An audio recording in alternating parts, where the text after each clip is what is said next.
L'empereur Anthemius était l'un des derniers empereurs romains occidentaux, et à mon avis, un très sous-estimé. J'irais même jusqu'à dire qu'il mérite plus de reconnaissance pour ses efforts pour restaurer l'Empire romain occidental comme Majorien avant lui, mais contrairement à Majorien, l'époque où il régnait était devenue encore plus chaotique et instable qu'il y a juste plus de 10 ans. J'ai réalisé une vidéo détaillée sur Anthemius, et pourquoi je le considère comme le dernier bon empereur romain de l'Ouest. Son histoire est remarquable, et mérite d'être rappelée de la même manière que Majorien, mais aussi remarquable qu'il soit lui-même. L'histoire de ces 5 enfants connus, qui ont joué un rôle inconnu mais important dans la politique romaine occidentale et orientale. Dans cette vidéo, je veux raconter leur histoire car elle est assez fascinante. Lorsque Anthemius a été tué soit par Ricimère, soit sur ordre de Ricimée en juillet 472 après Jésus-Christ, les derniers espoirs de l'Empire romain d'Occident sont morts avec lui. Anthemius était le dernier empereur qui aurait pu sauver cet empire mourant. Mais comme tant d'empereurs avant lui, il a été tué par le traître magister Militum Ricimère, qui dans sa soif de pouvoir a déposé et tué un empereur après l'autre. Après des mois de siège de la ville de Rome elle-même, où Anthemius résidait dans le palais des anciens empereurs sur la colline du Palatin Ricimère, avait pris d'assaut la ville. J'ai également réalisé une vidéo sur ce sac de Rome le plus méconnu, que vous pouvez regarder de préférence en conjonction avec la vidéo sur Anthemius. Mais quand Anthemius est mort, sa lignée ne s'est pas terminée, car il avait 5 enfants qui étaient également très actifs à la fois à l'est et à l'ouest. Son fils Anthemiolus a été le premier à être remarqué. Il est né d'Anthemius et de Marcia Euphémie, qui était elle-même la fille de l'empereur romain Dorian Marcian à une date inconnue, mais peut-être dans les années 440 ou au début des années 450 après Jésus-Christ, alors qu'Anthemius et Marcia résidaient encore à l'est à Constantinople. Malheureusement, nous ne savons pas grand-chose de lui, car les sources de ces dernières années de l'Empire occidental sont rares et très souvent étonnamment imprécises. La seule source concernant Anthemiolus, dont le nom pourrait être compris comme signifiant le petit Anthemius, est la Chronica Gallica de 511 après Jésus-Christ. Apparemment, Anthemiolus vivait avec son père et sa mère au palais impérial de Rome et aidait son père du mieux qu'il pouvait pour restaurer l'Empire occidental. Malheureusement, toutes les tentatives se sont soldées par un désastre. L'énorme débarquement naval à Cap-Bon a pris une tournure catastrophique à cause de l'incompétence incroyable de son commandant Basiliscus. J'ai réalisé une vidéo très détaillée sur le débarquement raté à Cap-Bon en 468 après Jésus-Christ et les raisons de son échec, et aussi que s'il avait réussi, l'Empire romain d'Occident aurait peut-être encore pu être sauvé. Mais même après ce désastre, Anthemius n'a pas abandonné et il a fait appel à l'aide du romano-briton Riotamus pour lutter contre les Wisigoths. C'était en 470 après Jésus-Christ. Riotamus a débarqué avec une armée assez importante d'environ 12 000 en France et a avancé vers le sud. Il y a eu une énorme bataille contre les Wisigoths cette année-là, dans laquelle Riotamus a perdu. Puis il s'est enfui chez les Burgondes, et ainsi le plan d'Anthemius pour combattre les Wisigoths a également échoué. Dans une dernière tentative désespérée pour stopper l'avancée des Wisigoths, il a donc envoyé son fils Anthemiolus avec quelques-unes des dernières troupes romaines occidentales, bien sûr tous des fédérés, avec 3 autres généraux au service de l'Empire romain d'Occident, Turisarius et Verdingus, et Hermanius à Arelat dans le sud de la France. Là, Anthemiolus, les 3 autres généraux et les fédérés de l'Empire romain d'Occident ont combattu contre les Wisigoths près de la ville d'Arelat. De la Chronica Gallica, nous savons que les Romains ont perdu. Il est assez stupéfiant de voir à quel point les Wisigoths étaient féroces sous leur roi Éric. Éric avait vaincu Riotamus, ainsi qu'Anthemiolus et 3 autres généraux avec des armées certainement assez importantes. Et ainsi mourut Anthemiolus, le fils d'Anthemius, en 470 ou 471 après Jésus-Christ. Cela a dû être une terrible nouvelle pour le pauvre Anthemius. Tout ce qu'il a tenté pour sauver l'Empire romain d'Occident a échoué. Il semble vraiment que le destin se soit retourné contre l'ancien État romain d'Occident, et que même des empereurs comme Majorien ou Anthemius n'étaient plus en mesure de le sauver. Mais Anthemius avait aussi une fille, à savoir Alupia. Elle est particulièrement intéressante, car elle était mariée au magister Militum Ricema lui-même, afin de renforcer les liens entre Anthemius et ce dangereux magister Militum barbare. Car Anthemius savait très bien que Ricema avait tué ses prédécesseurs, Majorian et très probablement aussi Libius Severus. Pour éviter un tel sort, Il espérait que ce mariage renforcerait son alliance avec Richema. Mais hélas, cela n'a servi à rien. Les relations entre Anthemius et le dangereux Magister Militum ont commencé à se détériorer. Alupia et Richema n'avaient apparemment pas d'enfants, et il est fort probable que cela ait accéléré la fin du lien entre Richema et Anthemius. Ainsi, Anthemius est mort en juillet 472 lors du sac de Rome la même année, soit des mains de Richema lui-même, soit de son neveu Gundobad. Ce qu'Alupia a fait pendant cette période est inconnu, tout comme le côté sur lequel elle était pendant ce siège. Mais pour moi, il est assez intéressant que Richema soit mort seulement 6 semaines après Anthemius, officiellement d'une hémorragie. Mais je ne serais pas surpris si Alupia était d'une manière ou d'une autre derrière cela pour venger son père. Assez souvent, le rôle des femmes dans l'histoire est oublié, et c'est bien sûr de la pure spéculation de ma part. Mais je ne serais pas surpris si Alupia avait joué un rôle dans tout cela. Car le moment de la mort de Richema est juste un peu trop inhabituel. Dans tous les CA, elle disparaît malheureusement ensuite des registres historiques, et nous ne savons pas ce qui lui est arrivé par la suite. Personnellement, j'aime imaginer qu'elle a réussi à s'échapper vers l'Est et à vivre longuement et heureusement. Mais nous ne pouvons être sûrs de cela. Cependant, Anthemius et Marcia ont eu 3 autres enfants, à savoir Marcien Romulus et Procopius Anthemius le Jeune, et ils ont tous joué un rôle fascinant dans la politique romaine orientale.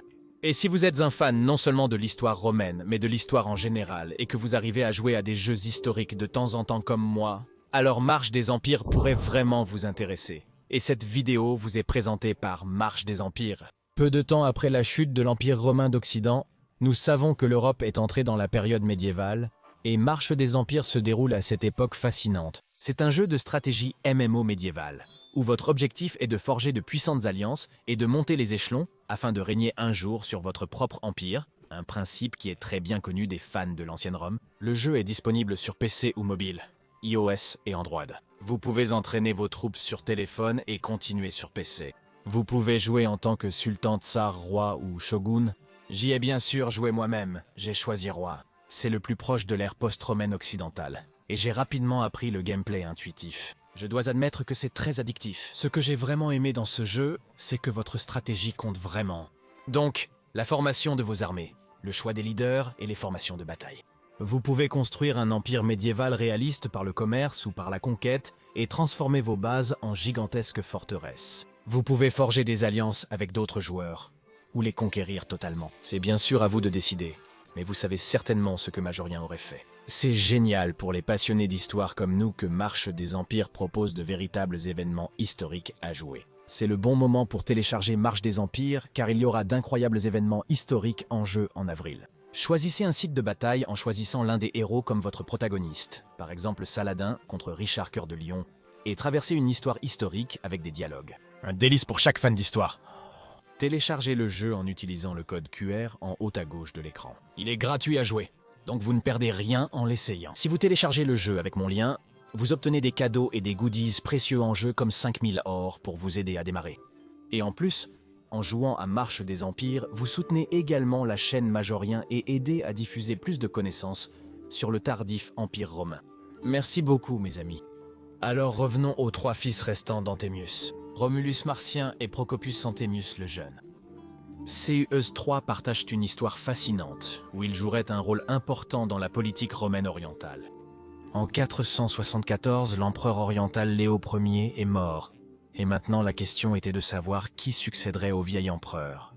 Marcien, le fils d'Anthemius, était marié à Léontia, fille de Léo Ier, tandis qu'Ariadne, une autre fille de Léo, était mariée au puissant général isorien Zénon.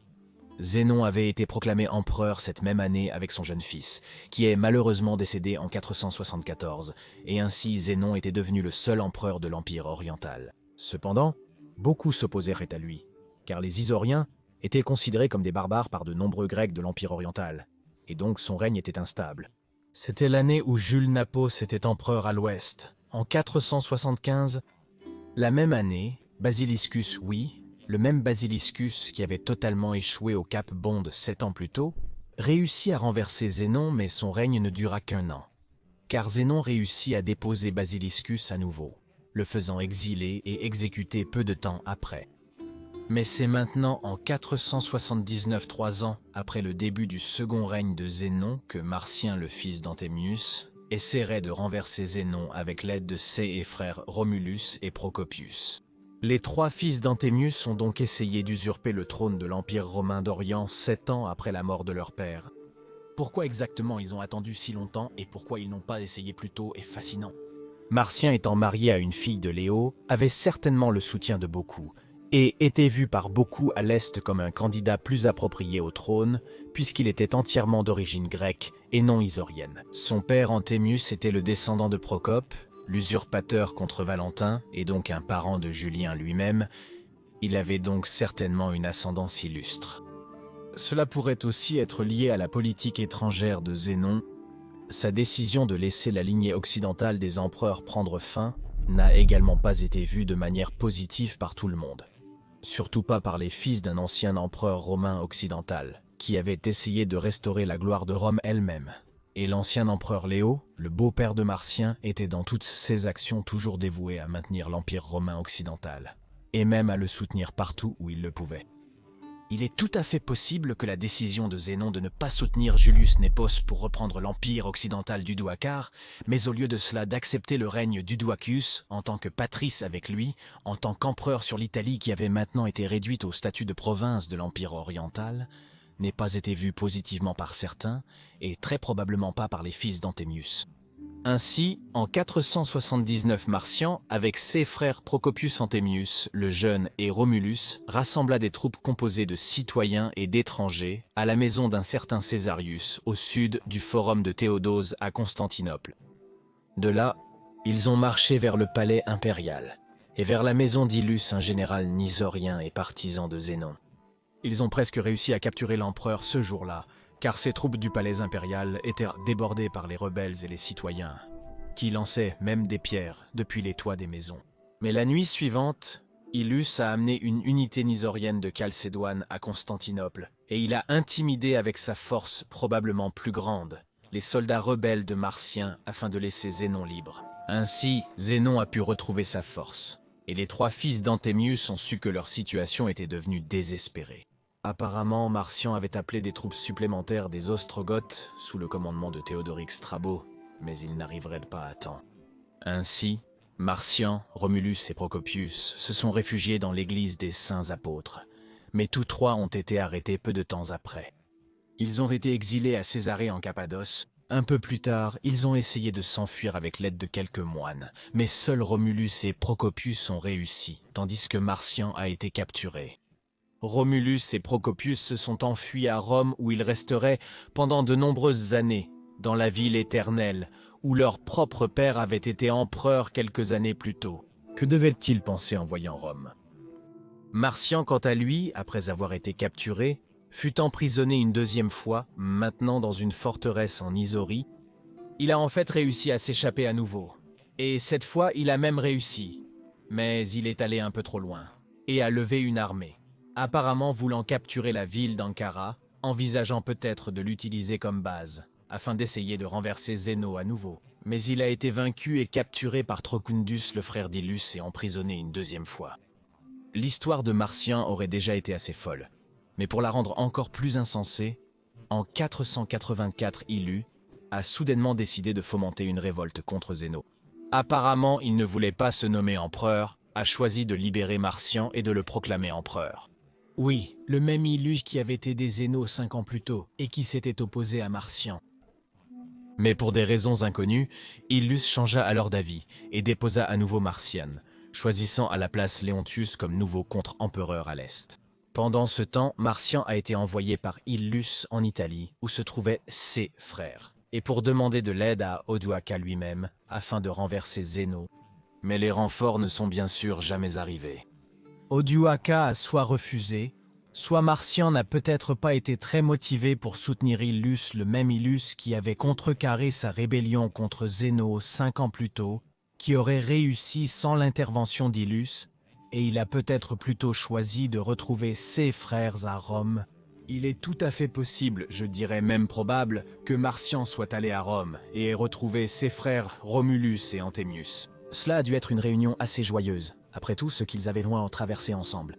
Marcian et Romulus ont maintenant disparu des archives historiques, mais le fait qu'ils ne soient plus mentionnés ne signifie pas qu'ils sont morts. Ils ont peut-être mené une vie assez heureuse en fait, mais n'ont peut-être pas choisi de redevenir actifs en politique après leur coup d'État raté, choisissant éventuellement de rester à Rome.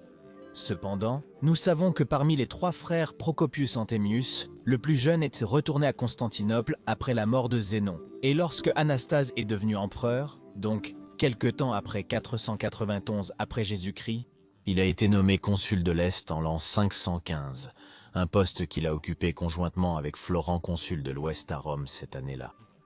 Comme je l'ai dit, ses frères Romulus et Martien ne sont plus mentionnés par les sources historiques. En premier lieu, Théodore le Lecteur, Jean d'Antioche Malchus et Jean Lydien, mais cela ne signifie pas pour autant qu'ils n'étaient pas au plus en vie. Ils auraient pu être avec lui à Constantinople, nous ne savons tout simplement pas. L'histoire est souvent comme un puzzle, surtout pendant ces dernières années chaotiques de l'Empire occidental, où nous découvrons à notre surprise à quel point l'Est était également chaotique et instable. Loin d'être stable comme il est souvent dépeint, il y a eu de nombreuses rébellions et usurpations comme nous le voyons, mais nous les avons simplement oubliées. Peut-être que même Malupia était encore en vie en 515. Le seul enfant d'Anthemius, dont nous savons certainement qu'il est mort, était Anthemiolus, qui a été tué par les Wisigoths en 471. Les autres auraient ainsi pu vivre de nombreuses années de plus sans que nous le sachions jamais, mais l'histoire fascinante des enfants d'Anthemius est tout à fait extraordinaire, et mérite, du moins pour moi, d'être rappelée. Cette lignée de Julien lui-même, de Procopius, usurpateur contre Valentin d'Anthemius, l'empereur païen peut-être secret sur le trône romain occidental, et ses enfants, qui ont tous joué un rôle important dans les empires oriental et occidental. Et si vous êtes un passionné de Rome comme moi, alors vous adorerez certainement les bagues et autres accessoires romains merveilleusement détaillés et faits à la main par la boutique Senatus Populusque, Romanus. C.E. Gare fabrique vraiment des articles incroyables, soigneusement faits à la main. Et vous trouverez certainement quelque chose dans leur boutique, lien dans la description. Et il fabrique même l'unique bague officielle de la chaîne Majorianus, que vous pouvez commander en bronze et même en argent, pour honorer l'héritage de l'empereur Majorien. Je pense que Majorien serait fier s'il voyait cela. Avec le code Majorianus, vous obtenez même une réduction de 10% sur chacun de leurs articles. Alors allez jeter un œil à leur incroyable boutique. Vous pouvez désormais commander des produits dérivés Majorianus, comme des mugs ou des t-shirts, sur ma page officielle de produits dérivés, dont le lien est dans la description. Julius Valerius Majorianus serait assez surpris de voir tous ces produits dérivés. Et Rikima serait super jaloux parce qu'il n'obtient pas un seul article. Des choses incroyables, allez vérifier. Et s'il vous plaît, aimez et abonnez-vous pour ne manquer aucune future vidéo sur l'époque fascinante de la fin de l'Empire romain. Et veuillez envisager de soutenir mon travail sur Patreon ou via l'adhésion à YouTube, car la pérennité à long terme de cette chaîne dépend vraiment de votre soutien. Je tiens à remercier spécialement notre nouveau supporter Kaiser, Joachim. Merci beaucoup, Joachim, pour ton soutien à la chaîne. J'apprécie vraiment beaucoup ton soutien. Sérieusement, cette chaîne ne fonctionnerait pas sans nos incroyables membres Patreon et YouTube. Et je tiens à remercier chacun et tous ceux qui soutiennent cette chaîne de quelque manière que ce soit. Si vous voulez en savoir plus sur l'empereur Anthemius lui-même, vous pouvez regarder cette vidéo dans le coin supérieur droit. Mais si vous êtes plus intéressé à apprendre pourquoi l'opération de débarquement épique à Cap Bon en 468 après Jésus-Christ a échoué, vous pouvez regarder l'autre vidéo dans le coin inférieur droit. Je dis encore merci à tous les amis de l'histoire romaine, Gracias Tibiago et Benevalet.